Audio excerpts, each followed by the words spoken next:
Olá a todos, vamos começar a nossa aula sobre detectores de radiação eletromagnética, que são sensores ópticos. Esse curso aqui, na verdade, ele vai abordar o que é mais comum, o que é mais usual em termos de detecção de radiação eletromagnética, tá? Porque vocês já têm outras disciplinas aqui nesse curso que abordam isso com uma maior profundidade, são as disciplinas da área de fotônica. Então, instrumentação óptica, eletrônica, dispositivos optoeletrônicos, alguma coisa assim, não me lembro agora o nome exato, mas são disciplinas que abordam esse tipo de dispositivo com maior profundidade, tá? Então aqui a gente vai ver só o que é mais comum na área de automação mesmo, tá? Para isso, para detectar então radiação eletromagnética, nós vamos utilizar aqui elementos que convertem essa radiação em sinais elétricos. E isso, é claro, tem várias aplicações em automação e em robótica, né? Então, detecção de luz, detectores de presença, visão robótica, determinação de distâncias e assim por diante. Para a gente chegar e entender os princípios de funcionamento desses detectores, primeiro a gente tem que fazer uma pequena revisão sobre radiação eletromagnética. Bom, a radiação eletromagnética, a luz, né, ela pode ser descrita de duas maneiras.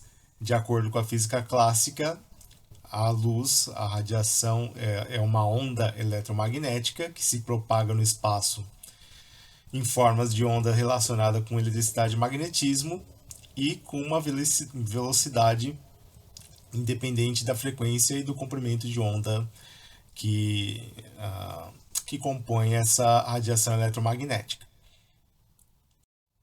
Do ponto de vista da física quântica, a luz ela vai ser uma partícula, né, chamada de fóton. Então, esse fóton vai ser a menor quantidade de luz que pode ser emitida ou absorvida por um corpo, por um material.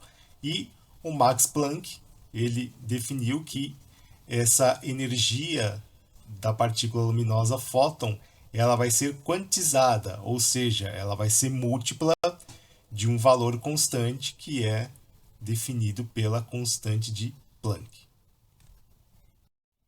Então, a luz, a radiação eletromagnética, pode ser analisada de duas formas, dependendo do campo de aplicação que eu tenho. Do ponto de vista clássico, vai ser tratado como uma onda, e do ponto de vista corpuscular, ela vai ser tratada como uma partícula. Esse slide ele ilustra o espectro de radiação eletromagnética dependendo aí do seu comprimento de onda e da frequência dessa onda. Nós vamos dividir esse espectro em duas classes, o que eu chamo de radiometria, que correspondem a ondas de alta, de baixa e de alta frequência, e o espectro de fotometria, que é essa faixa mais estreita aqui, que compreende o comprimento de onda entre 400 e 700 nanômetros. Por que ele faz essa diferenciação? Porque o olho humano só consegue detectar comprimentos de onda que se situam entre a faixa de 400 e 700 nanômetros.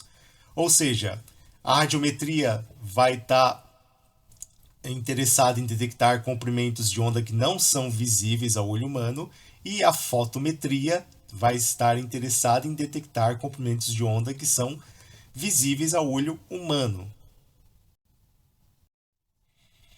Quando eu estou falando de radiometria, ou seja, ondas que estão no espectro não visível, as medidas, as unidades de medição aqui, em geral, são expressas em unidades de física.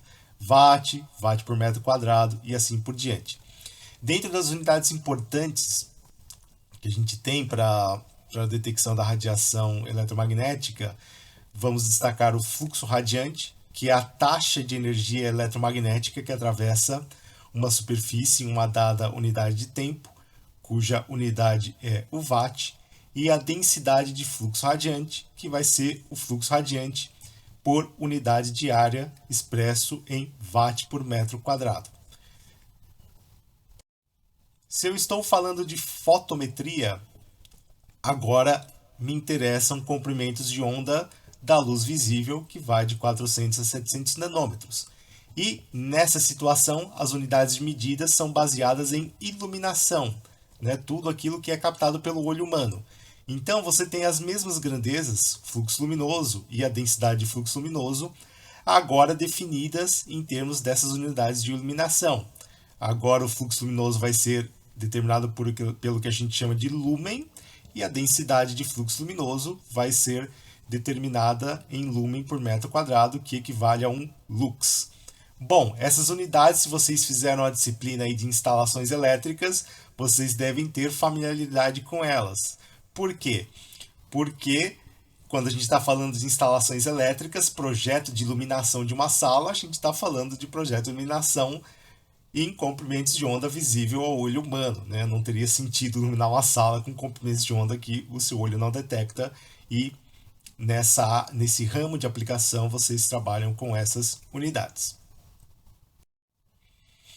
Bom, por que é feita uma distinção entre radiometria e fotometria? Tá? Primeiro, porque o olho humano ele responde de maneira diferente aos comprimentos de onda.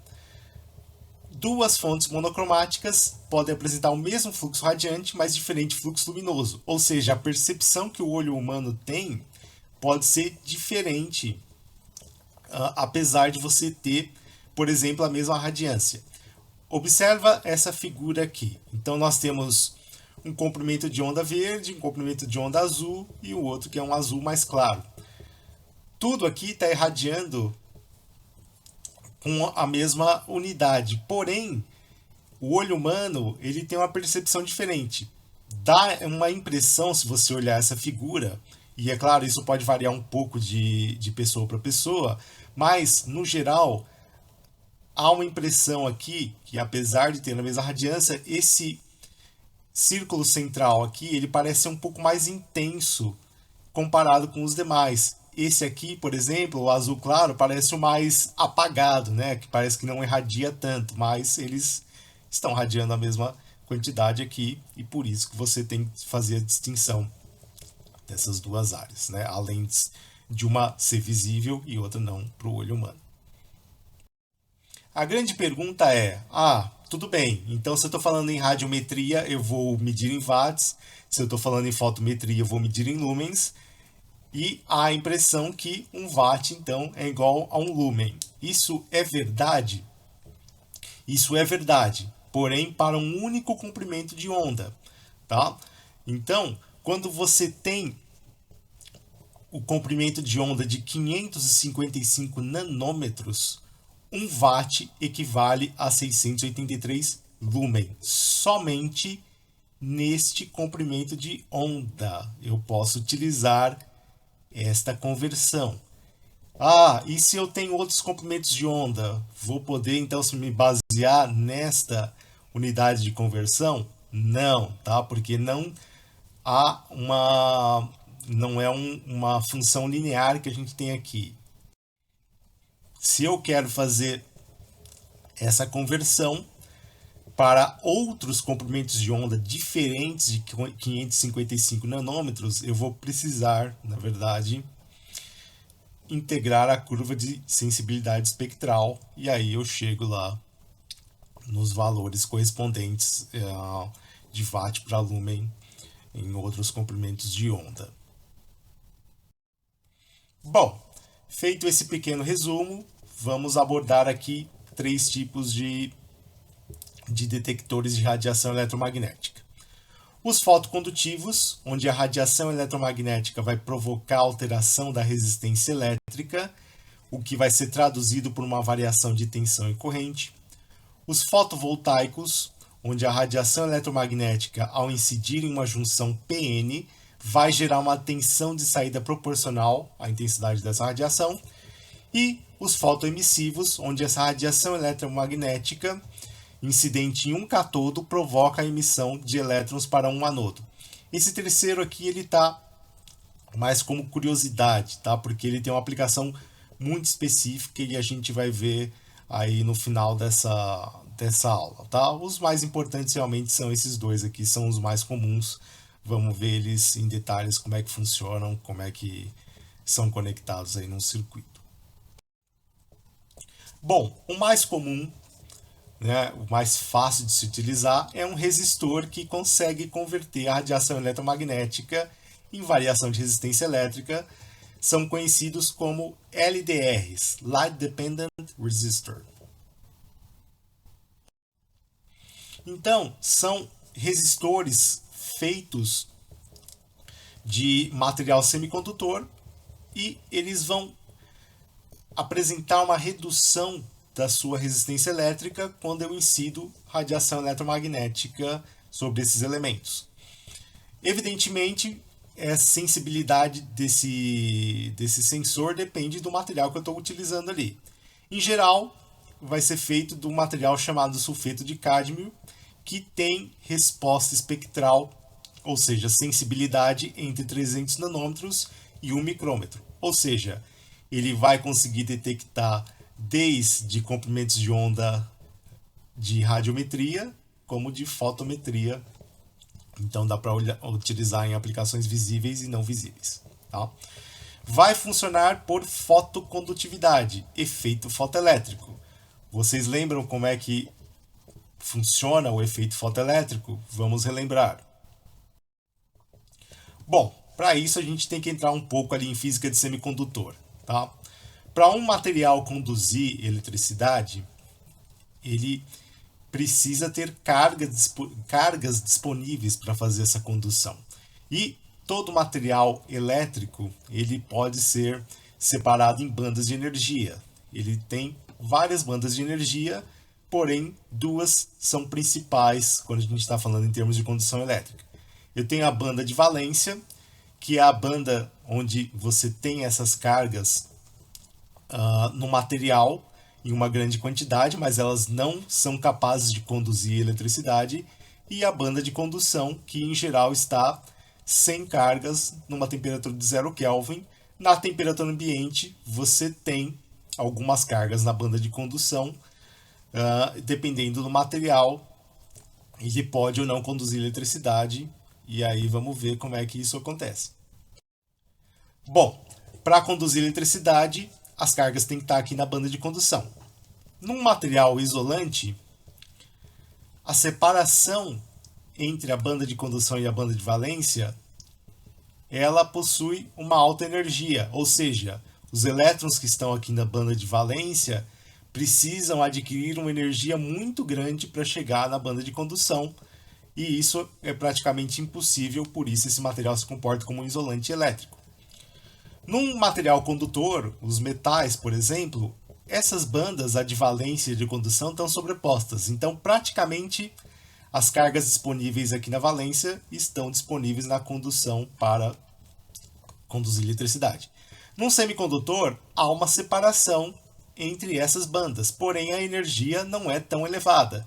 Se eu fornecer a energia de um determinado valor aqui, o valor que a gente chama de energia de band gap, ou EG, eu consigo tirar essa carga da banda de valência, levá-la para a banda de condução, e aí o semicondutor conduz eletricidade. Ok?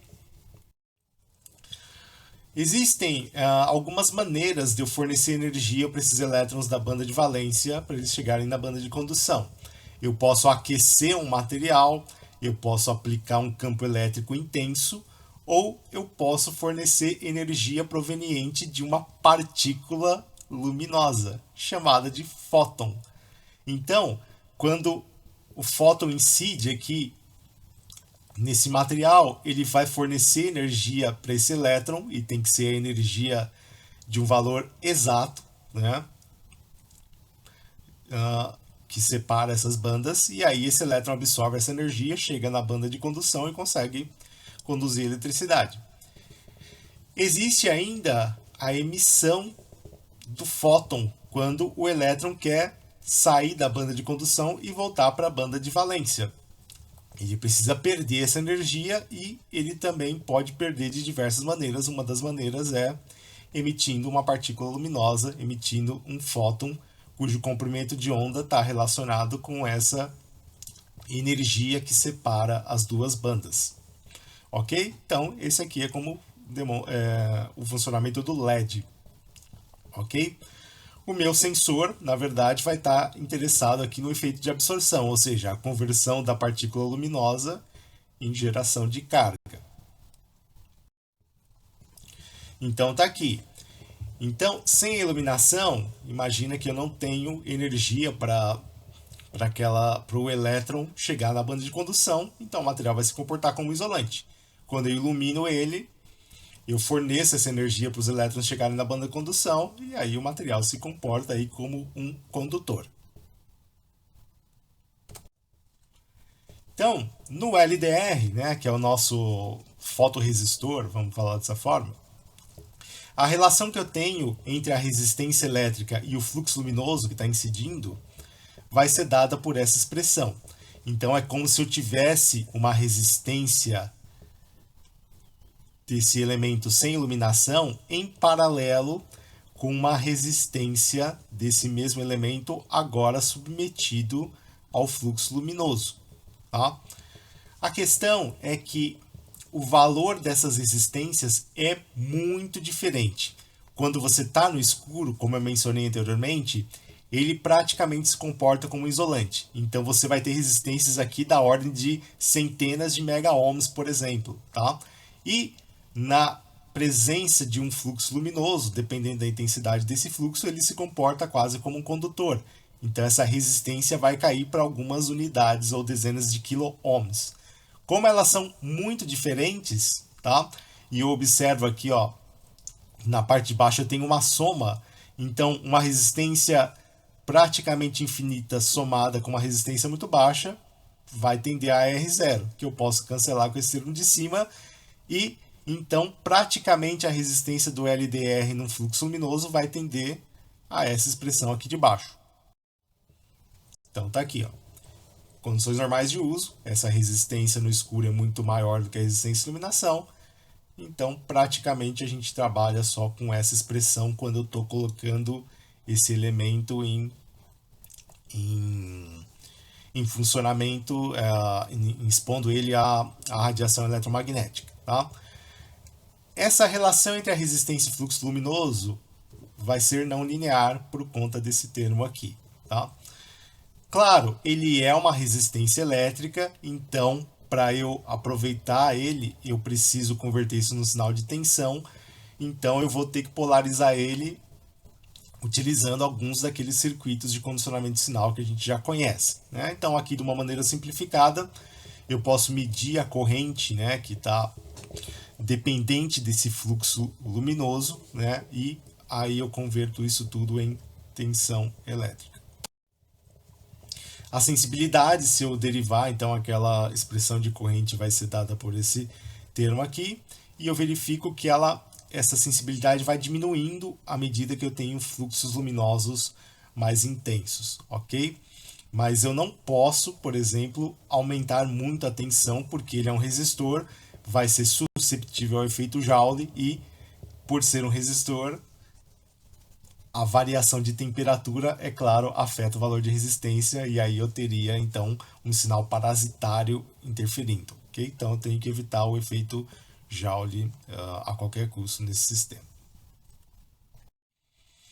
Bom, em termos de aplicações, existem muitas. Né? Então, eu posso utilizar ele, por exemplo, para detecção de objetos. Né? Então, sempre ou é muito comum você trabalhar com um detector óptico já com uma fonte luminosa específica atrelada a ele, tá? Então, o que eles chamam aí de par emissor-receptor nada mais é do que uma fonte luminosa, um LED ou um laser e o seu elemento detector. Aqui ele está ilustrando o LDR, mas poderiam ser outros aqui que a gente já vê daqui a pouco, tá? Então, aqui é lógico, eu tenho que ter uma superfície que consegue refletir essa onda eletromagnética para atingir o LDR, posso colocar ele diretamente iluminando, né? Porque quando eu vou ter um obstáculo, eu vou ter que romper, e assim por diante. Percebam que são aplicações em que eu não estou interessado em determinar a intensidade do fluxo luminoso. Eu estou interessado simplesmente em detectar a presença ou a ausência de fluxo luminoso. Ou seja, eu vou transformar isso daqui numa espécie de saída digital, né? Só um nível alto ou um nível baixo. E a maioria das aplicações desse tipo de elemento são baseadas nesse tipo de configuração aqui, ok?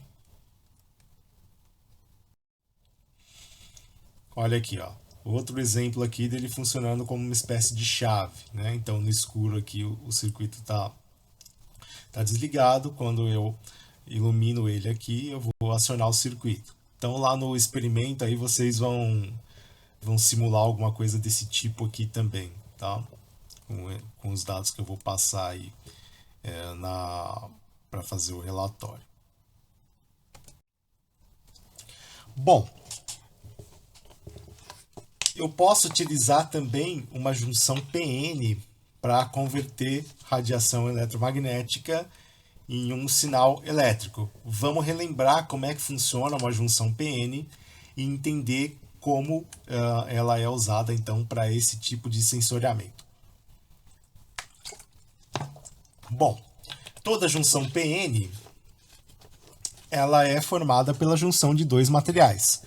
Um material que ele chama de tipo N, né, que em geral é fabricado dopado com arsênio, e aí você vai ter uma quantidade elevada de elétrons, e um material tipo P, que em geral é um material semicondutor dopado com boro, e você vai ter uma deficiência de elétrons, ou no modelo semicondutor vai ter uma carga positiva chamada de lacuna.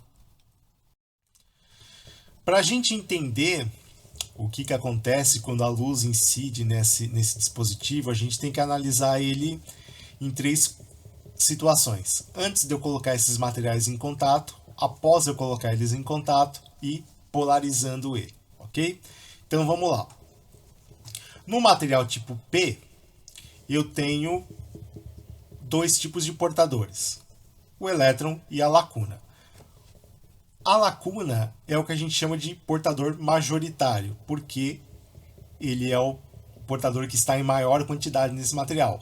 Assim como no material N, o elétron é que vai ser o portador majoritário, porque ele está em maior quantidade nesse material. Porém, um material P também possui elétrons nele em menor quantidade.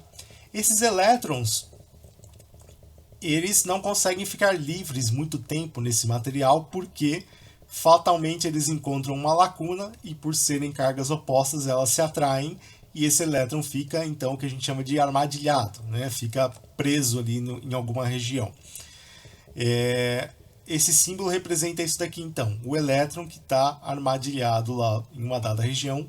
O mesmo acontece lá com a lacuna no material N. Quando ela encontra um elétron, o que não é muito difícil, ela vai ficar armadilhada ali. Porém, mesmo nesses dois materiais, alguns portadores minoritários ainda conseguem ficar neles sem se recombinar. Então, uma quantidade muito pequena de elétrons continuam livres aqui no material P, e no material N, uma quantidade muito pequena de lacunas consegue ficar lá também sem se recombinar e ficar livres nesse material. Ok, agora eu vou colocar esses materiais em contato. Quando eu coloco esses materiais em contato, eu vou observar o surgimento de uma corrente que eu chamo de corrente de difusão. Por quê? Se eu tenho um excesso de lacunas no lado P e um excesso de elétrons no lado N, eu tenho cargas opostas que vão se atrair. Ou seja, os elétrons se movem em direção ao lado P, simultaneamente as lacunas se movem lá para o lado N. Ok? Porém, quando elas chegam aqui na interface entre os dois materiais, essas cargas se encontram e se combinam e anulam-se. Então, eu começo a formar uma região com neutralidade de carga. E essa região neutra, ela acaba formando uma barreira de potencial que vai isolar um material do outro. Então imagina que aqui eu tenho cargas e aqui no meio eu tenho uma região neutra. Essa região vai crescendo, né? Mas ela vai crescer infinitamente até deixar o material todo neutro? Não, porque como eu tenho lados carregados e uma espécie de região isolante isolando os dois, eu vou começar a gerar uma diferença de potencial entre essas duas regiões. E essa diferença de potencial, o campo elétrico que eu tenho aqui, ele vai acabar atraindo os portadores minoritários para o outro lado da junção. Então as lacunas que estavam livres aqui em pequena quantidade, elas migram para o lado P, e os elétrons que estavam aqui no lado P em pequena quantidade, eles migram lá para o lado N. Essa corrente desses portadores minoritários é o que eu chamo de corrente de deriva. Então, essa barreira cresce até o ponto em que a corrente de difusão se iguala à corrente de deriva, e aí o processo ali fica estacionário nessa região. Então, eu nunca transformo o material totalmente neutro, né? Eu sempre vou ter regiões de carga separadas por uma região isolante, e essa região isolante cresce até o ponto em que essas correntes se igualam. Ok. Agora eu posso polarizar esse dispositivo de duas maneiras. Na polarização direta, eu vou aplicar um potencial positivo aqui no lado P, o potencial negativo no lado N, e quando eu faço isso, eu favoreço a corrente de difusão ou corrente direta, ou seja, é a corrente dos portadores majoritários, e eu vou acabar estreitando essa barreira de potencial. Tá? Como ela fica pequena, o material praticamente se comporta como um condutor nessa condição, e vocês sabem que a relação aqui entre a corrente e a tensão vai ser uma relação exponencial, é a curva do diodo, ok? Quando eu polarizo reversamente, eu favoreço, na verdade, a corrente de deriva, que é a corrente de portadores minoritários. Nessa situação, a minha barreira cresce para um tamanho maior e eu vou ter um material se comportando mais como um isolante, tá? Porém, existe uma corrente de deriva lá que é muito pequena, tá? Da ordem de nanoamperes, picoamperes ou até inferior a isso. Ok. Relembramos como funciona uma junção PN e agora vamos entender o papel da luz nesse sistema. Bom,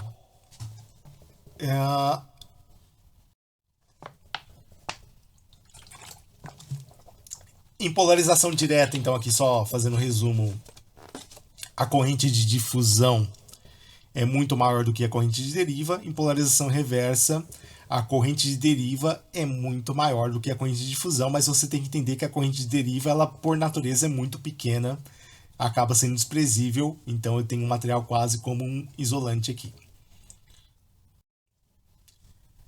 Como é que eu vou relacionar então a radiação eletromagnética e as junções PN?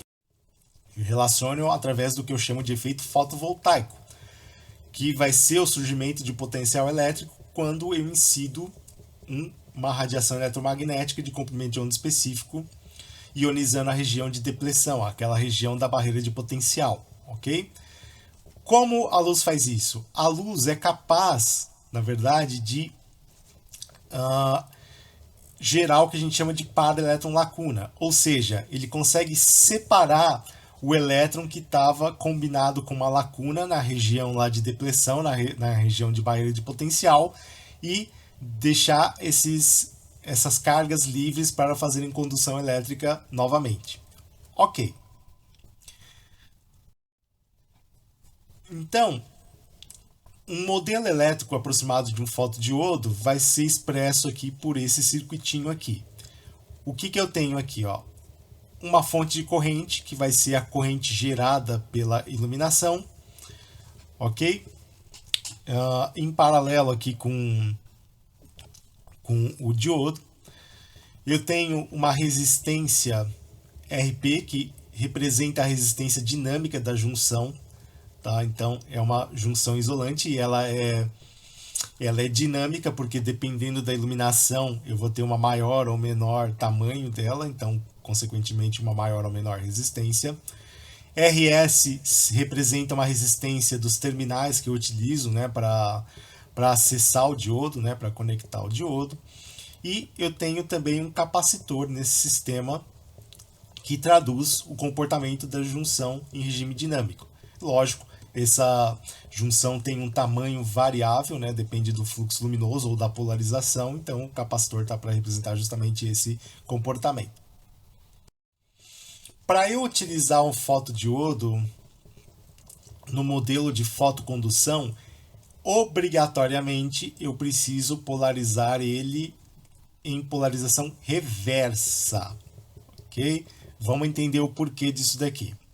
Bom, a corrente fotônica, ela vai depender então, lá, lógico, das características construtivas do meu diodo, mas basicamente do meu fluxo luminoso, tá? Quando eu polarizo reversamente, vocês lembram que eu estou favorecendo a corrente reversa, a corrente que eu chamo de corrente de deriva, que é uma corrente muito baixa. E por que eu preciso fazer isso para detectar a radiação eletromagnética? Porque a eficiência de geração de cargas pela corrente fotônica não é muito grande. Então imagina o seguinte, que eu consiga gerar 10 mil cargas por segundo. Um exemplo hipotético. Tá? Se eu polarizasse esse diodo numa corrente direta, eu teria ali, por exemplo, 1 bilhão de pares elétron-lacuna fazendo a condução elétrica nesse elemento. E aí eu estou gerando 10 mil com a iluminação. 10 mil perto de 1 bilhão acaba sendo desprezível. Então eu não conseguiria notar uma diferença nessa corrente direta do meu diodo. Quando eu polarizo reversamente, a corrente reversa, ela por natureza já possui um valor muito baixo. Então imagina que eu teria aqui, por exemplo, 10 pares elétron-lacuna compondo essa corrente reversa por segundo.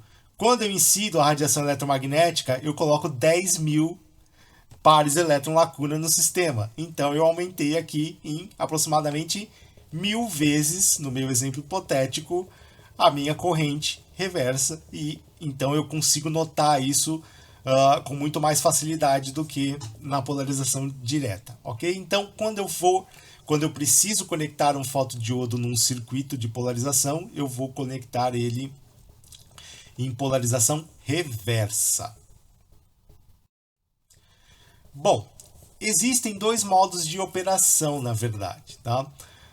Quando eu polarizo ele, eu chamo isso de modo fotocondutivo, ok? Então já vimos aí, tem que ser obrigatoriamente uma polarização reversa, e essa forma é a mais comum de utilização, tá? Porque muitas das aplicações utilizam isso aqui também como chave, tá? Nesse caso, a capacitância daquele modelo ela vai ser menor, então o elemento responde mais rapidamente. Porém, a própria polarização do elemento vai induzir algumas correntes de saturação. Isso compromete a detecção de sinais de radiação eletromagnética de baixa intensidade. Mas, para esse tipo de uso, em geral, eu não estou querendo detectar a natureza da iluminação. Em geral, quando você quer detectar esses pequenos sinais, você está mais interessado em descobrir a natureza da iluminação, informações dessa iluminação, e essa não é uma aplicação muito adequada. Mas para utilizar ele em aplicações de automação, é esse jeito que vai ser utilizado mesmo. Bom, eu posso utilizar também o fotodiodo num modo de operação chamado de fotovoltaico, ou conhecido também como fotocélula. Nessa situação, eu não polarizo o meu fotodiodo. Toda a corrente que vai ser gerada nesse sistema aqui vai depender exclusivamente da iluminação. Então, o IP é a corrente fotônica, que vocês já viram a expressão em slides anteriores, e tudo de corrente que eu observo nesse sistema vai ser oriundo da iluminação. Então, nessa situação, eu tenho uma capacitância de junção lá maior, o que vai deixar a resposta um pouco mais lenta, tá? Mas você tem que lembrar que isso daqui, eu agora não estou querendo... Agora eu estou querendo detectar a natureza, estudar mais essa radiação eletromagnética, então talvez isso não seja um problema tão grande, tá? E nessa situação, como eu não tenho a polarização do elemento, eu não vou ter correntes induzidas por outras fontes. Então, tudo que eu observo de corrente sendo gerada aqui vai depender exclusivamente da radiação eletromagnética. Então, essa configuração é muito melhor para detectar sinais de pequena intensidade. Não é muito utilizado em automação esse tipo de configuração. A configuração fotocondutiva vai ser realmente a mais utilizada, tá? Olha só, um outro detalhe, né, que estava lá descrito nos slides anteriores, mas eu vou falar um pouco melhor aqui, é que eu posso analisar o modo fotocondutivo e o modo fotovoltaico pela reta de carga do elemento. Então, reta de carga é um conceito que vocês já devem ter vistos lá em circuitos elétricos, dispositivos eletrônicos, a gente não vai perder muito detalhe aqui. Mas olha só, quando eu tenho um modo fotovoltaico, em geral eu não tenho polarização, mas as correntes elas estão situadas aqui nesta região, onde eu percebo que a curva do diodo ela tem um caráter não linear. Já no modo fotocondutivo, eu tenho uma polarização reversa, onde essas correntes aqui praticamente elas são constantes para cada fluxo radiante que eu tenho, ou luminoso, e eu vou ter um comportamento muito mais linear nesse modo de operação. Tá? Então, o que me mostra isso são as retas de carga. Bom, se eu posso utilizar um diodo para fazer a detecção de radiação eletromagnética, eu também posso utilizar um transistor. Aqui vai ser o fototransistor. Então, um fototransistor nada mais é do que um transistor bipolar, onde a radiação eletromagnética ela vai incidir na base desse transistor e eu gero os pares elétron-lacunas aqui, ok? Para ter o efeito transistor. Então, a corrente de base, na verdade, desse elemento, é lógico, ela depende da corrente de base natural, né? De um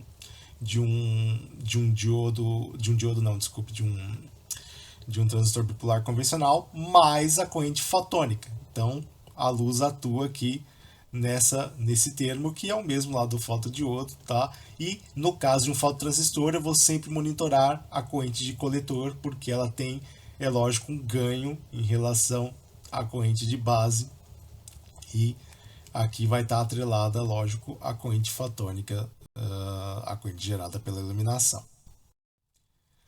Olha só, de novo, né? Quando eu for operar um fototransistor, o melhor ponto de operação vai ser determinado pela reta de carga. Então, conecto lá o meu fototransistor no circuito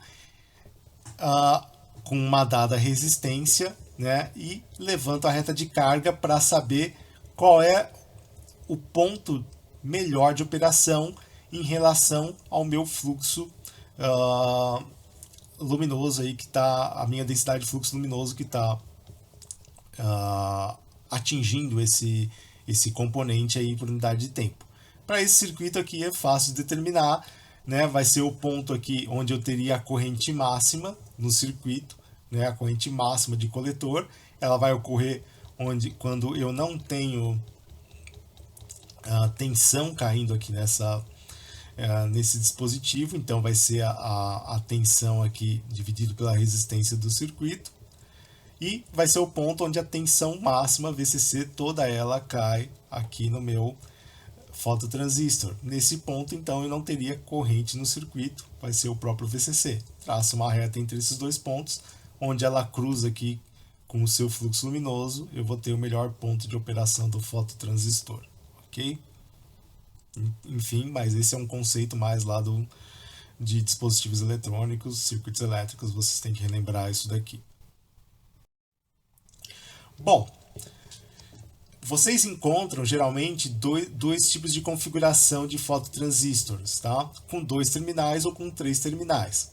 Basicamente, o mais comum é esses 2 terminais, onde a base do meu fototransistor é acionada pela radiação eletromagnética, pela luz, ok? O de 3 terminais também, tá? A luz também vai incidir na base aqui. Mas eu coloco, por exemplo, algum potencial aqui na base de modo a facilitar o efeito, né? De tornar ele mais fácil. Então, por exemplo, um pequeno fluxo luminoso já seria capaz aqui de você favorecer a condução aí, a corrente de coletor nesse tipo de elemento. Tá? Eu tenho dois modos de operação também, em comutação, que é o mais comum, simplesmente vai detectar se eu tenho ou não fluxo luminoso, tá? Ou seja, o transistor aqui opera em duas condições, ou em corte ou saturado, e o linear, onde eu estou querendo agora detectar a intensidade do meu fluxo luminoso. Tá? Então, é uma aplicação como se fosse lá a fotocélula. Também não é tão comum assim, né? O modo comutação acaba sendo mais comum em aplicações de automação. Então tá aqui, ó. Em regime de comutação, né? Eu utilizo ele basicamente como uma chave, né, para acionamento de circuito. No modo linear, não, agora eu estou querendo detectar a intensidade desse fluxo luminoso, né, e traduzir isso aí em um outro tipo de sinal elétrico. Ok, pessoal. Agora vamos ver um tipo de detecção que também é bem interessante, mas já não vai fazer tanto. Não vai ter tanta aplicação nos ramos de atuação de vocês, eu acredito, né? A não ser quem vai trabalhar aí com energia nuclear, tá? Bom, são os detectores de radiação que a gente chama de fotoemissivos. Tá? Eles, em geral, são utilizados para detectar o que eu chamo de radiação ionizante. Por que, que a detecção desse tipo de radiação ele é importante? Porque são radiações de alta energia que interagem com a matéria e conseguem quebrar ligações químicas da matéria. Tá? Ou seja, elas conseguem interagir com o material e quebrar ligações desse material. Então elas conseguem alterar propriedades desse material ou até destruir esse material, ok? Então, alguns exemplos aqui de radiações ionizantes, tá? A gente está falando da ordem de megaelectronvolts de energia de cada uma delas. Então, radiação alfa, beta, raio-x, raio gama, tudo isso são considerados radiações ionizantes. E é importante detectar ela, por quê? Porque, como eu mencionei, ela é capaz de alterar a matéria, é capaz de destruir a matéria. Quando chega no corpo humano, ela também quebra as nossas ligações químicas, né, principalmente do DNA, destruindo as nossas células e provavelmente causando tumores ou outros tipos de doenças. Tá? Então, em desastres nucleares, é claro, você tem uma preocupação muito grande em detectar os níveis de radiação ionizante, né? Porque, é claro, isso afeta a saúde humana, a saúde ambiental gravemente. Tá? Para isso, para detectar esse tipo de radiação, você não vai utilizar um LDR, não vai utilizar lá um fototransistor ou outras formas de conversão de luz em sinal elétrico. Por quê? Porque a radiação ionizante ela destrói a matéria, você destruiria esses componentes rapidamente e não conseguiria utilizar eles. Tá?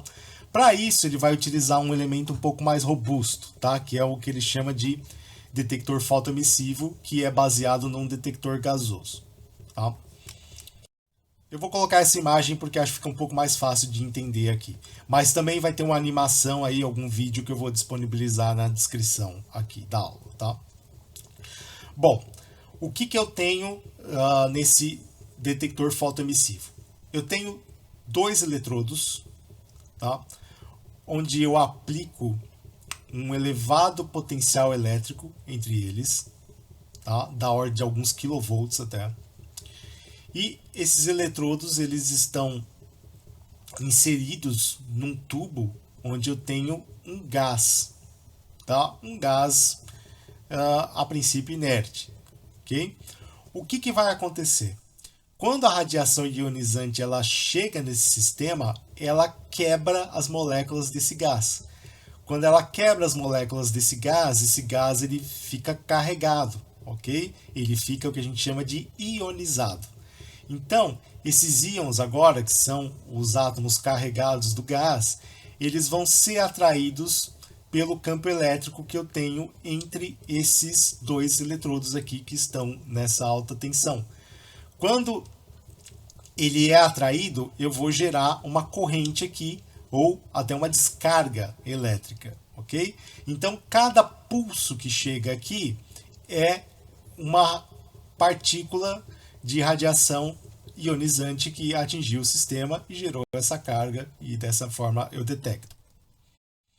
Isso é muito mais observável em um detector aí que tem dos mais famosos, né, fotoemissivos, que é o contador Geiger.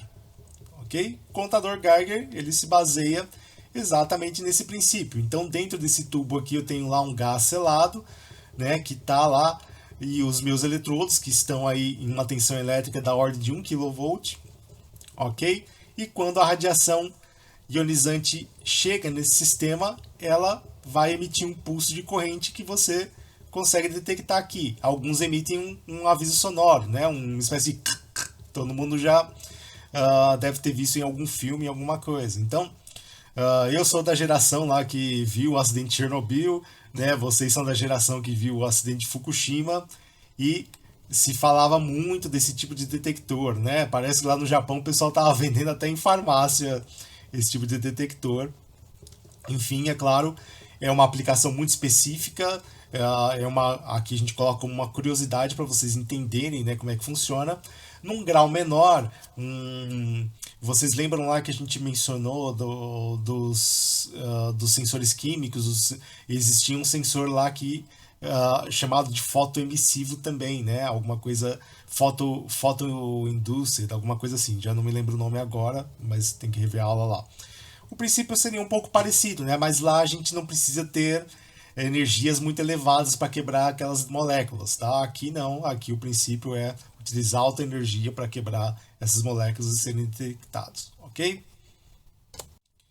Bom, pessoal, isso foi a aula, então, por favor, façam os exercícios e as dúvidas me enviem posteriormente.